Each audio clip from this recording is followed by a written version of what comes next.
In 1987, a photographer picked up a dusty film camera at a roadside flea market. The seller only said one thing. It belonged to a lab out west.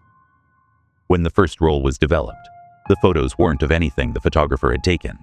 They showed a skyline he didn't recognize until decades later, when the exact same skyline was built. Same buildings, same billboards, same date, 2026. The camera kept revealing impossible images, disasters that hadn't happened yet, people who didn't exist, and events that couldn't be verified until years later. But then, just as suddenly as it appeared, the camera vanished.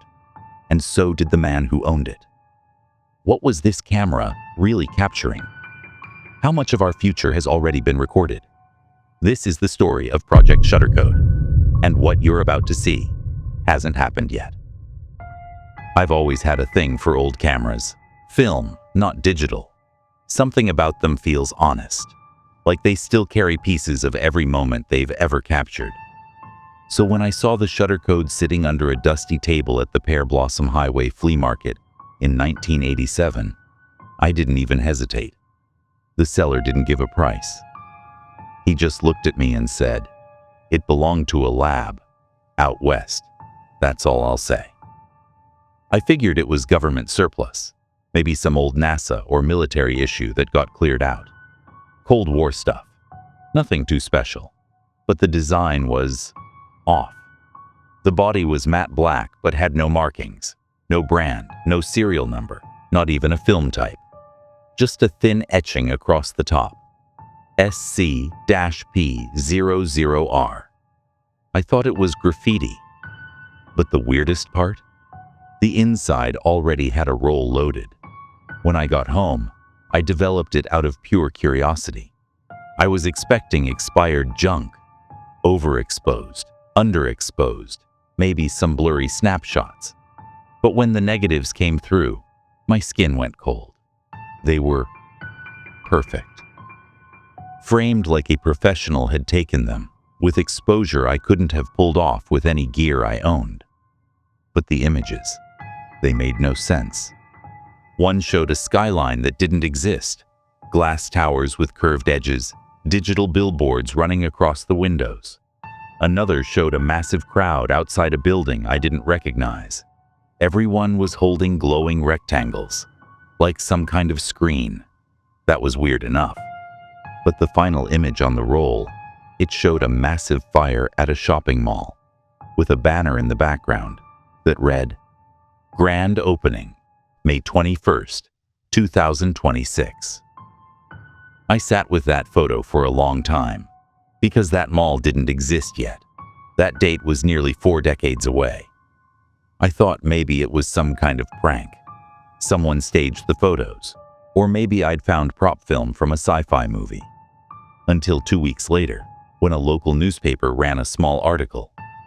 A commercial development had been approved for the exact location I'd seen in the photo.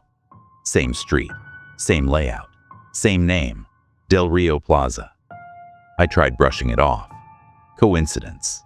Lucky guess. But I couldn't stop thinking about the camera. I loaded a new roll and took it out myself. Shot an entire weekend's worth of photos around the Mojave. But when I developed that film, the photos weren't mine. They were of places I'd never been, people I'd never met, events that hadn't happened. Not yet. Some were bright, ordinary moments. Others felt wrong, grim. And in one frame, dated 4 years in the future, I saw myself. Older, blood on my shirt, standing outside the exact same flea market, with the camera in my hand. I didn't go back to the flea market for months. I hid the camera in a locked toolbox in my garage, convinced it had to be some psychological trick, maybe a broken shutter loop, a ghost exposure.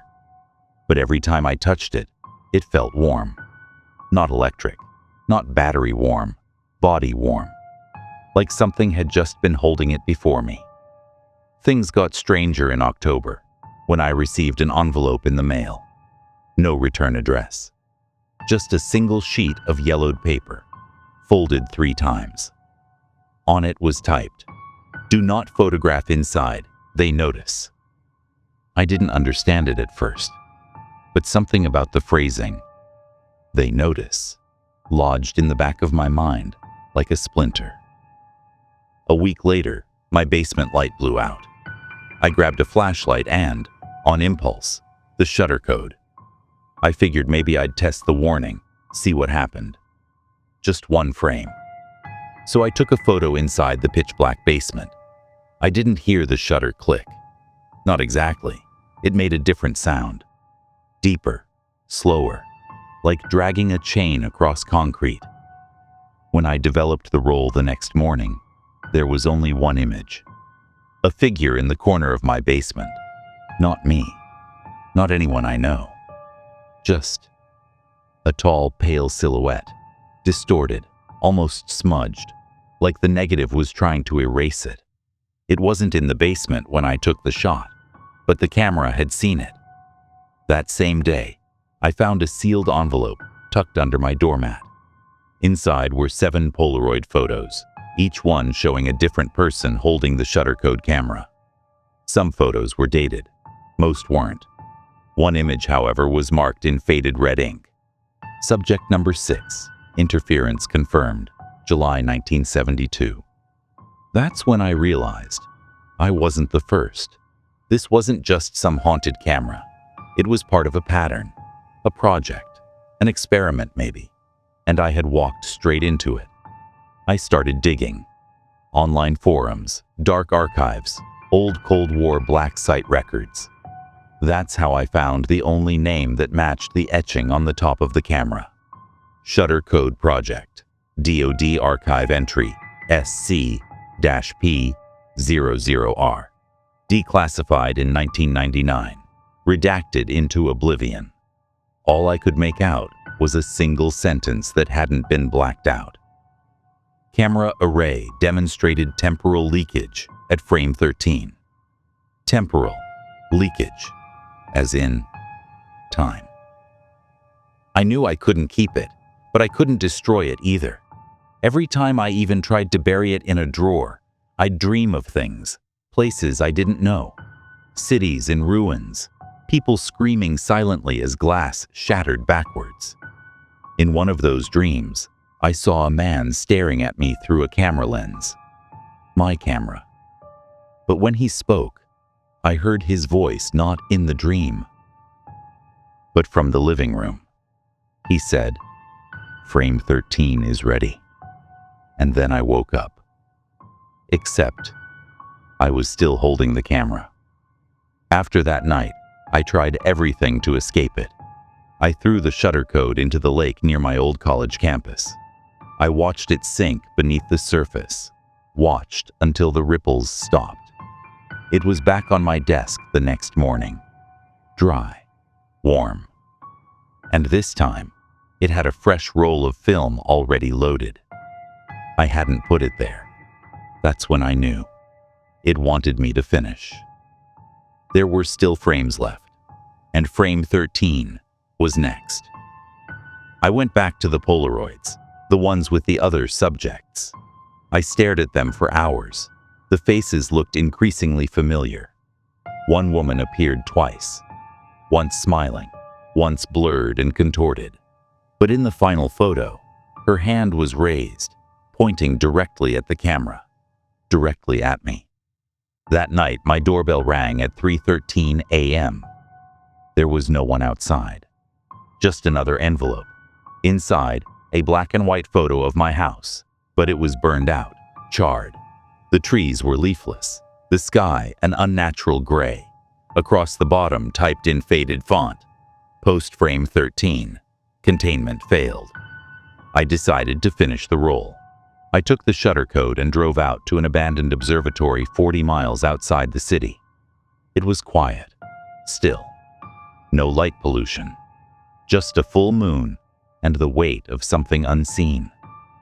I aimed the camera at the cracked observatory dome, held my breath, clicked the shutter. This time, I heard something, not from the camera, from the air itself. A deep mechanical pulse like something distant had been activated. I stood frozen. The camera hummed against my skin. And then, everything went silent. I developed the final frame that night in my garage. The image was sharp, crystal clear, but wrong. It showed me standing inside the observatory, yes. But everything else was twisted. The stars were spiraling inward, like a whirlpool in space. The observatory was newer, undamaged, and across the wall behind me were words I never wrote. He took the shot. The window is open. Then the ground shook. Not a quake, more like a deep rhythmic pounding beneath the concrete. My lights began to flicker. The photo in the tray started to dissolve, even though it hadn't touched water. The image was rewriting itself. I stepped back, and the camera clicked on its own. No one was touching it. The roll was empty, but the shutter had moved. And from the darkness behind me, I heard a faint voice say, "Frame 14 accepted." That was 2 days ago. I haven't slept since. I don't think I can. Every time I blink, I see new images burned into my vision. A future I don't understand. A place I haven't been yet. But the shutter code already has. And it's still warm.